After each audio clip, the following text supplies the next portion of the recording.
2014ஆம் ஆண்டு செல்வி ஜெயலலிதா அவர்கள் முதலமைச்சராக இருந்த காலத்தில் 2 நீதிபதிகள் கொண்ட அமர்வு அங்கே வழக்கமாக ஏற்றுகிற இடத்தில்தான் தீபம் ஏற்ற வேண்டுமே தவிர புதிதாக வேறொரு இடத்தில் தீபத்தை ஏற்ற வேண்டும் என்று என்கிற கோரிக்கையை ஏற்க முடியாது என்று உயர்நீதிமன்றம் தள்ளுபடி செய்துவிட்டது.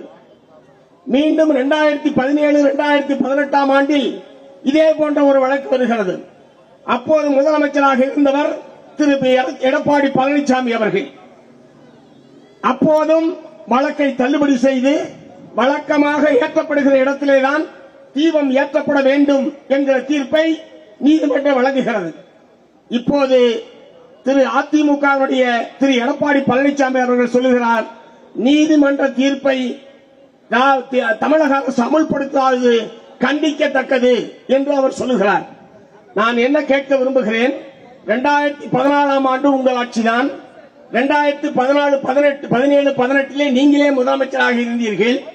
அப்போதெல்லாம் அந்த தீர்ப்பு தவறு என்று சொன்னால் ஏன் நீங்கள் உச்சநீதிமன்றத்தில் மேல்முறையீடு செய்யவில்லை?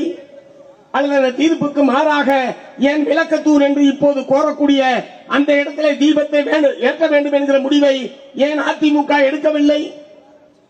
இப்போது அவருடைய நிலைமை என்னன்னா, பாரதிய ஜனதா கட்சி என்ன செஞ்சாலும் அதை கண்ணை மூடிக்கொண்டு ஆதரிப்பது என்பதுதான் எடப்பாடி பழனிசாமியினுடைய ஒரே செயலாக இருக்கிறதே தவிர வேறு விதமான நிலைப்பாட்டை அவரால் எடுக்க முடியாது.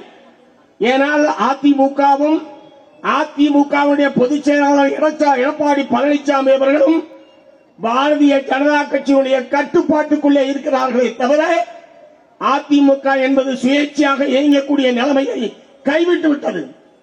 அதன் விளைவாகத்தான் திருப்பரங்குன்றம் விஷயத்தில் அவர் நீதிமன்ற தீர்ப்பை தமிழ்நாடு அரசாங்கம் மீறியதற்காக கண்டிக்கிறார். சென்னை புதுப்பேட்டையில் நடைபெற்ற நிகழ்ச்சியில் மார்க்சிஸ்ட் கம்யூனிஸ்ட் கட்சியின் மாநில செயலாளர் சண்முகம் எதிர்க்கட்சித் தலைவர் இபிஎஸ்க்கு கண்டனத்தை தெரிவித்து பல்வேறு கேள்விகளை முன்வைத்திருக்கிறார். திருப்பரங்குன்ற விவகாரத்தில் அரசை கண்டித்த இபிஎஸ்க்கு அவர் கண்டனத்தை பதிவு செய்திருப்பதை அண்மை செய்திகளாக நாம் பார்த்து வருகிறோம். விவரங்களை பின்வரும் செய்திகளில் பார்க்கலாம்.